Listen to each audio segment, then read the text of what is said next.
Hey people, if you're watching this on TLOAV, then welcome to yet another Gimp tutorial. Otherwise, if you're watching this in Pokemon Alabaster, this will be the first, I believe. So today I'll be talking about how I sprite using Gimp. Now, a little disclaimer, I'm not a professional or anything by a long stretch, but this will just be talking about little tricks and tips I've figured out using the experience that I have built up over the time that I've been spriting. So, without further ado, I'll be editing this sprite in order to make this right here, who is going to be the 4th gym leader in my game. And I'll be editing Game Freak sprites and using a wheelchair sprite by Ocean's Lugia Spirit. So, the first thing I'll have to do is, in order to edit, the first thing is to make sure that you have the correct resolution. Now, this sprite right here is in doubled resolution, so in order to fix that, I will want to go to I forget right now. Scale layer. I just totally had a brain fart there. And so you want, if it's doubled, then you want to cut that in half, so that'll be 128 by 128, and you'll want to make sure that the interpolation, I think that's how you pronounce that, is none, in order to maintain the integrity of the color of the pixels and the opacity of the pixels.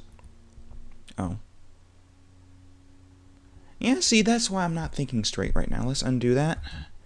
And we'll want to scale the image, not layer. I'm sorry about that. 128. It's early also. I don't know why I'm doing a video so early. I'm not thinking straight. But okay, so now, once that is done, you'll want to go to the pencil tool. And it is actually already set in pixel. I think it starts on one of these. And you want to change that to pixel, and then the size will be like 20 or something like that, and you'll want to just click on that and pull it all the way down until it says 1 right here. So that when you do that, you'll see a little square box that follows your cursor, and when it goes over that, the pixels should fit perfectly into this little box. If that doesn't do it, then you didn't scale it correctly, or it's not scaled correctly. So that way you can just edit the pixels nice and cleanly like that. So the first thing I noticed when I first opened this is that it's actually not positioned properly for RMXP game. So I can't use this right here. I'll have to drag this over here. Oh yeah, one more thing. If you have to pay attention, if you try and edit this and the colors are all weird, check up here, and if it says index, you'll have to cut and make a new image and paste it over to the new image, because you'll have the colors are indexed, so you can't edit it to make new colors. So that's how you fix that. You basically cut this over to a new image, and you'll be able to edit colors the way you want to. So like, say if I were to take a color from this one, and if I clicked here and it made like pink or something like that instead of orange, and then you would want to cut and make a new image. So I guess here we'll want to make a new layer. Make use of layers, because if you mess up or something like that, it makes it easier to fix. I guess let's drag this right here.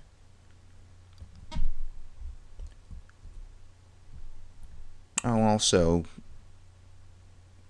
let's get rid of this white background. So we'll select by color. Will that do it? No, see, because the wheels are also partially white here. So we'll want to undo that, and actually, it would have been better if I just started off using the fuzzy select tool except see we have little spaces here we need to select. So click this, which allows you to select multiple things at once, and then you can just select all these different things to cut out so that we can just have the wheelchair and only the wheelchair to copy over to the new portion.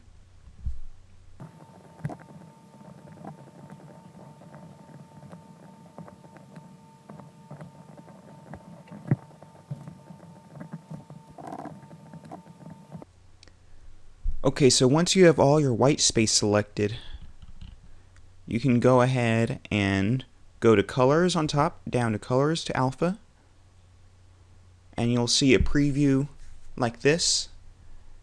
Make sure it's white, I guess, or whatever color the background is, and then go ahead and click OK, and it'll turn all the background from white to basically nothing.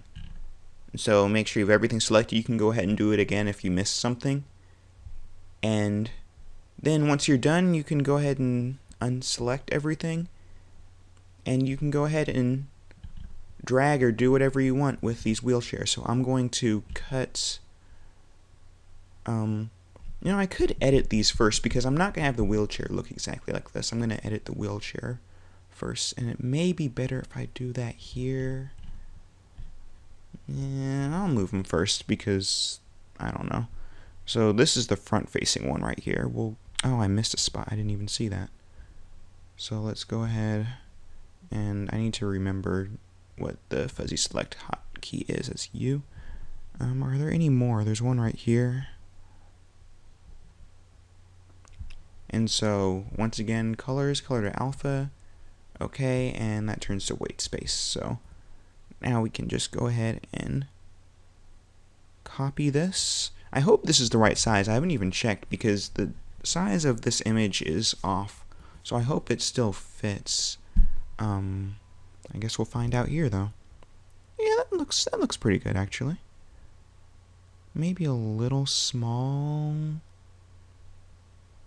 but I think that's okay.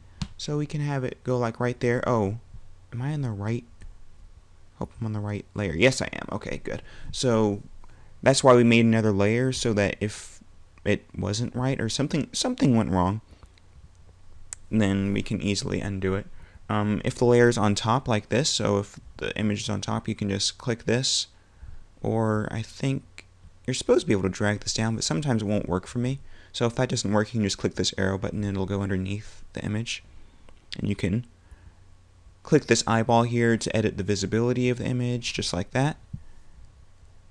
So, are there any major differences between these sprites? I'm trying to figure out. There are some.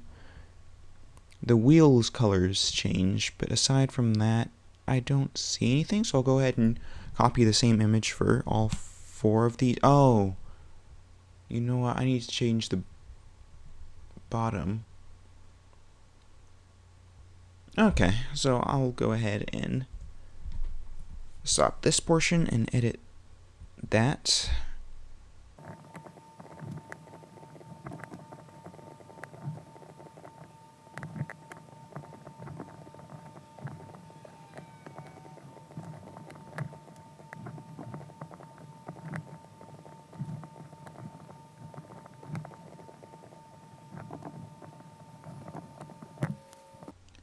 Okay, so when you're spriting, there's a couple of useful tools that I want to talk about before I continue. It's good to know what all of these selection tools do. So to start off, the lasso, let's anchor that. And the lasso tool, I usually don't use this. There's probably a way to, but I feel like that when you copy it, it messes with the edges. I'm testing that right now, actually. Yeah, see, because look how you can see, like, little portions that have odd opacities. See, that's why I don't like to use the lasso tool. I'm almost certain there's a way to get around that, but I just don't use it because I haven't really had the need to. If you go to this right here, you have the fuzzy select tool, which it's like a selection tool merged with a bucket. Like if you click something of one color, it selects everything within that's touching that is that color. So it's probably my favorite selection tool. They're all useful. And then this one's a color select tool. So you select a color and it selects everything that's that color within the entire image, which is useful under certain circumstances, under a lot of circumstances actually. And then you have the rectangle select tool, which straightforward enough, selects a rectangle and everything within that rectangle is selected and can be copied and pasted around just like that. And the ellipse tool, which I don't use as often, but it's the same thing but with an ellipse. Now you also want to recognize the modes down here. This just replaces the current selection, so whatever you select, that will be the only thing that is selected. If you have anything else selected, then it will undo that selection. This is add to current selection, so if you add another box or selection, it will make that selection in addition to the selection you currently have. So if you want to select multiple things that are kind of separate, then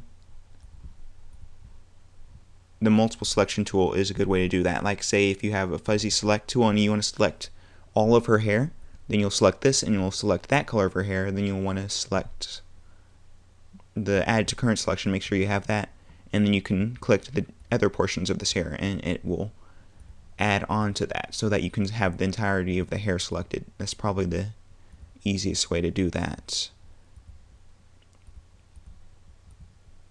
Or another way to do that would be to utilize the subtract from current selection tool. So say if you had a selection like this and you want to have the hair selected, you'd select all of this box, then you'd click the subtract from current selection and it will take away from what you have. So that's also useful for selecting certain portions of your image and copying or whatever you want to do with it. You can do that.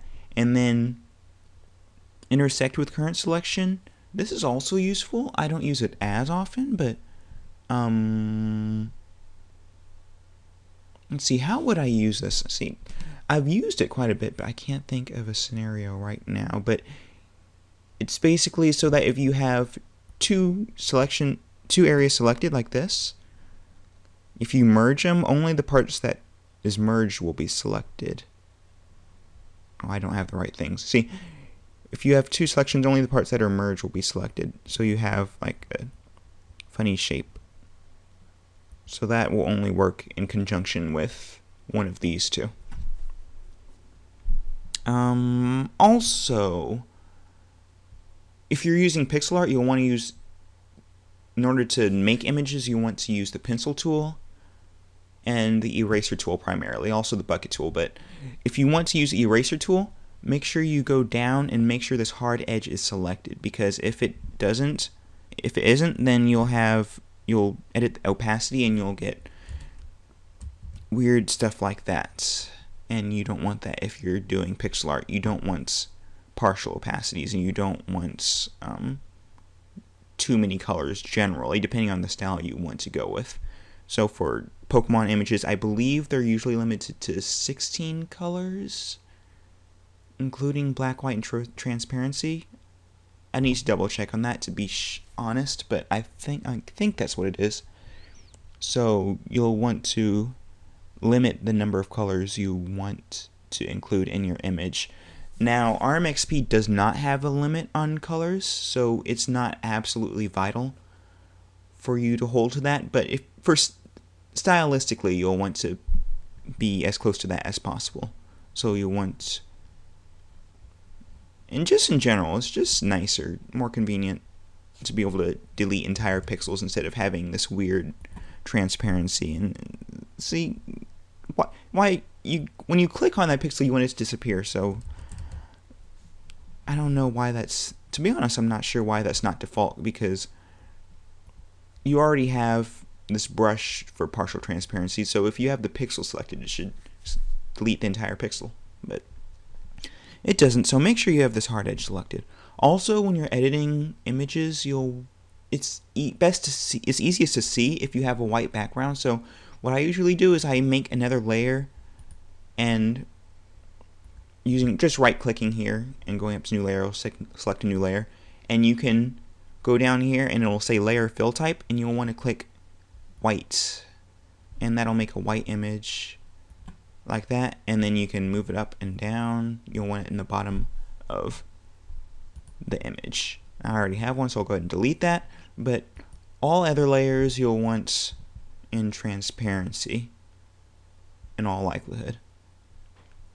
So that is that. Now I need to figure out what I want to do next. I want to make sure that's visible, and I guess I'll copy this over, the wheelchair over to these other images like so. Are these level? These aren't level, so make sure you can, when you copy and paste images, down at the bottom you'll see it says move, and then you'll have an X value number and a Y value. So that's a good way to make sure that your images are level when you copy and paste them. But see, with when you make a moving sprite sheet in RMXP, the images bob up and down when they're walking. But since she's going to be in a wheelchair, I don't want that. I believe this goes up too, so I'll go ahead and cut. Oh, actually, see, I need to make sure I'm in the right layer. I'll cut and paste that and make sure that's level. I can actually just compare it like here and drag it over 32 because that is how far apart these images are. And the Y value should be 0 to make sure that they're level. If you're making a walking sprite, then I believe that'll have to be, it'll go between 2 up and 2 down, 2 pixels up and 2 pixels down. So let's go ahead and do that. Now when you cut it, it says cut images to, oh, it's only 1 pixel, sorry about that. But when you first make the image, it says cut images to clipboard for the longest time, and you'll have to wait for that to go away in order for it to show what position the image is being moved to. So now that we have those level, let's go ahead and copy these wheelchairs, and I'm gonna speed up this video from here on because this will be a long video if I don't. So yeah.